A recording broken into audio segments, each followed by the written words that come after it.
menggadaikan sesuatu untuk bayar utang, apalagi pinjol.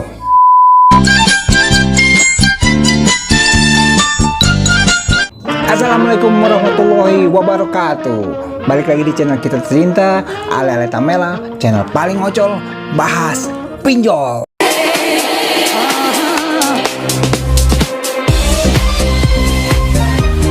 Terima kasih gue ucapin yang udah balik lagi ke channel ini. Selamat datang dan selamat bergabung lagi. Kenalin, nama gue Ale Tamela untuk membahas masalah pinjol.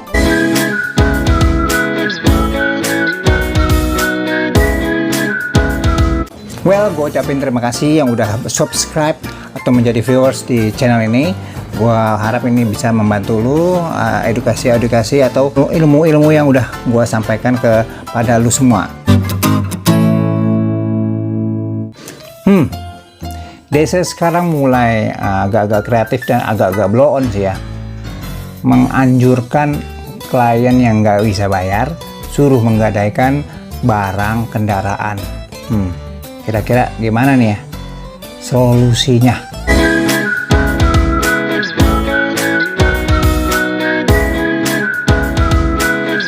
Gue dapat di kolom komentar sih. Jadi ada seseorang yang bertanya ke gua gitu mengenai Kredivo, ulah dari field collector Kredivo atau debt collector Kredivo. Jadi isinya dari ini ke gua adalah mengenai Kredivo. Jadi gini, sukses terus Bang Ali. Terima kasih, sukses dan sehat terus buat lu juga. Bang Ali, saya mau nanya, kemarin DC Kredivo datang ke rumah saya. Saya disuruh jual atau gadai motor. Disuruh jual dan gadai motor untuk membayar cicilannya. Sedangkan saya masih menggunakan motor tersebut untuk sehari-hari untuk bekerja ya. Dan pihak DC-nya itu memaksa ya, dan sedangkan saya saat itu belum ada dana sama sekali. Mohon pencerahannya ya Bang Ale. Oke, jadi sekarang gua perhatiin ulah DC ya udah mulai terlalu kreatif, over kreatif, tapi yang tak terarah ya. Yang terarah kreatifnya biasanya bisa berguna bagi semua orang yang ada di sekitar kita. Nah, yang kalau nggak terarah begini, ya suruh menggadai, istilahnya di sini motor ya, motor digadai untuk membawa bayar cicilan, dan itu dipaksa oleh debt collector dari aplikasi legal Kredivo. Jadi tanggapan gua gini, pinjol udah memaksa begitu, jangan direspon lagi, abaikan saja ya. Karena kalau sudah memenuhi pasal 368 itu nggak usah digubris lagi deh kayak gitu ya, nggak usah digubris ya. Kalau misalnya lu masih menggubris ya, dia makin besar kepala yang pasti ya. Dipinjol ya, kalau nggak bisa bayar utang nggak mesti menggadaikan barang ya, baik kendaraan bermotor atau barang elektronik, nggak boleh. Dari mana tuh aturan-aturan kayak gitu? Tidak mampu bayar utang suruh gadain barang, disuruh lagi ya. Kan istilahnya keadilannya di mana? Kalau udah ada unsur-unsur kayak begitu, udah jual aja atau gadai aja barangnya untuk bayar angsuran ya, nggak usah digubris, blok aja nomornya ya, supaya dia nggak ganggu lagi ya. Kalau emang istilahnya Anda udah nggak sanggup bayar ya, atau belum ada dana ya, yang pasti satu, jangan janjiin kapan mau bayar. Misalnya bulan depan saya bayar, minggu depan saya bayar, atau menyebutkan tanggal spesifiknya saya bayar gitu ya. Nah, kalau lu begitu, lu bakal dicari terus sama mereka. Jangan menjanjikan kapan mau bayar, udah pasti itu kan. Jadi kalau misal kejadian memang seperti itu, diancam, dipaksa ataupun diperas ya, langsung aja ya buktikan saja dari misalnya ada memang dia datang dan istilahnya mau gerak-gerik DC-nya pengen mengambil atau menjual motor Anda. Dia siapa? Mereka tuh tagih utang doang, tukang tagih utang. Tugas tagih utang ya nggak sampai sejauh itu ranahnya. Dia cuma tagih, ya. Kalau memang belum ada uangnya, kasih memo, ya, kasih apa, udah cabut. Gitu kan untuk laporannya. Nah, nggak usah nyuruh-nyuruh untuk jual motor, jual mobil, gadai motor, gadai mobil. Apa urusannya sih sama kerjaan lu? Udah kayak preman lama-lama. Yang pasti lu juga jangan kalah berdebat dong sama mereka. Kan udah tahu hak-haknya mereka hanya atau kewajiban-kewajiban mereka hanya menagih.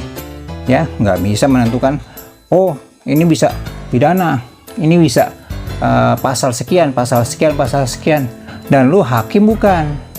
Selama lu masih tukang tagih, Anda nggak perlu pikirin ulah atau gerak-gerik mereka yang sepertinya so tahu gitu loh. Ya, menentukan pasal, menentukan hukuman bagi lu, atau DC-nya kan bukan hakim. Ya, kita hanya mengikuti anjuran dari hakim atau putusan dari hakim kalau ada sebuah perkara, bukan dari DC. DC itu hanya tukang tagih yang kalau misalnya Anda itu nggak bisa bayar utang pinjolnya, hanya berakhir di pengadilan. Udah, perkara selesai. Lalu misalnya Anda menjawab, saya belum ada dana, misalnya jawab gitu ya sama DC, saya belum ada dana, ya terus dia mau jawab apa lagi terserah. Pokoknya lu bilang aja, kita ketemu aja di pengadilan, lu undang gua ke pengadilan negeri, dari kantor lu suruh gua datang, suruh kirim undangan dari pengadilan negeri ke gua gitu. Udah, case close. Nanti kita lihat hasilnya di pengadilan. Hakim mau bicara apa, bukan dengerin DC. DC bisa apa? Kadang gue gemes juga kalau misalnya ada orang yang masih takut gitu sama DC. Lus, gue harus gimana ya bang ya? Lu jawab misalnya belum ada dana, ya udah bilang aja, udah saya nggak ada dana, saya undang saya ke pengadilan negeri, upaya menyelesaikan masalah ini dengan baik-baik di pengadilan negeri. Nggak usah pusing pikirin alasannya ini gini. Nggak usah. Buat apa lo laporan ke tukang tagih? Ya, jangan lihat seremnya, jangan lihat fisik badan yang gede. Ini negara hukum mas, ya bro. Jadi nggak usah banyak pikiran lagi, dalam mutar otak lagi untuk cari alasan. Ya udah bilang aja saya nggak mampu, udah nggak sanggup. Mau ngapain? Di hukum perdata itu tidak ada yang bisa dipenjara, apalagi mengenai hutang piutang, apalagi pinjol. Dan pinjol itu nggak berhak menyita, istilahnya menyita aset apa kayak motor, mobil, ya tanpa dari putusan pengadilan. Nah ini ya DC yang ngomong mau disita, mau suruh gadein aja. Itu DC orang pengadilan bukan, petugas pengadilan bukan. Kayak kalau enggak ya usir aja gitu. Kalau mau dia ancam mempermalukan di RT RW, bawa RT RW nya ke sini bilang. Dan itu bukan ranah RT RW.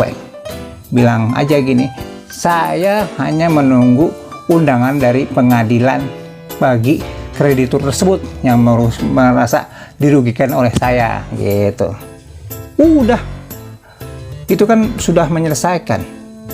Nggak usah pusing-pusing lagi untuk urusan begini. Makanya lo semua jangan pusing dengan ancaman suruh inilah, suruh itulah. Nggak usah didengerin, udah. Itu aja tadi yang gue bilang. Udah, kasih gua undangan pengadilan aja, kita selesaikan di pengadilan, bukan sama lu nggak tahu apa-apa. Udah gitu aja, tegas dikit ya. Jangan maunya diarahin, disetir aja sama DC. DC itu tukang tagih, gue bilangin. Dia datang, terus kita nggak punya duit, ya udah memo aja buat perusahaannya, gitu. Terserah perusahaan mau melakukan apa, ya tunggu aja. Terus kadang gini lucu, ada DC datang, ngobrol baik-baik kan, dikasih kopi, dikasih rokok, bahkan ada yang ngasih pisang goreng. Buat apa ya? Itu urusan makanan konsumsi, urusannya si DC. Ngapain lo yang repot-repot kayak ngundang ibu-ibu atau bapak-bapak ngajian? Nggak usah. Jangan membesarkan kepalanya DC sendiri. Mereka akan merasa kayak di raja-rajakan, dilulukan. Gua didatengin, gua datang ke tempat lu pasti gua disiapkan rokok, siapkan kopi. Udah nggak ada kayak gitu-gitu lagi. Biasa aja kayak tamu nggak diundang gitu. Jadi perlakuan lu terhadap dia juga biasa, dan mereka nggak akan merasa di luar biasakan gitu. Lu cuma datang nagih ya, kalau lu macam-macam gue punya tindakan hukum dong gitu. Nggak usah takut lagi kalau misalnya lu disuruh, itu kan pemaksaan, apalagi suruh gadai ya. Kalau memang benar terjadi ada rekaman videonya, langsung lapor ke polisi, ciduk itu DC-nya. Bukan diciduk aja, dalam artian lu harus punya bukti foto atau mungkin video, jadi supaya bisa melengkapi alat bukti di kantor polisi. Jadi jelas ya bagi lu yang tadi bertanya di komen YouTube gua, mudah-mudahan ini bisa menjadi pencerahan buat lo. Jangan takut kayak begitu, pinjol nggak akan bisa penjarain lu. Jadi be happy, jalanin hidup aja, nggak usah pusing dengan DC. Kalau memang udah jelas, mudah-mudahan ini buat pelajaran lu dan lu semua yang sedang mengalami hal yang sama. Bisa gabung di Telegram gua ya.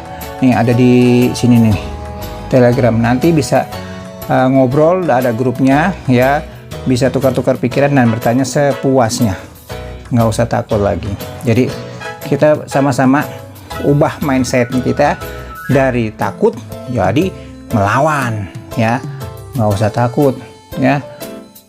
Perdata tidak akan bisa dipenjara, tidak bisa.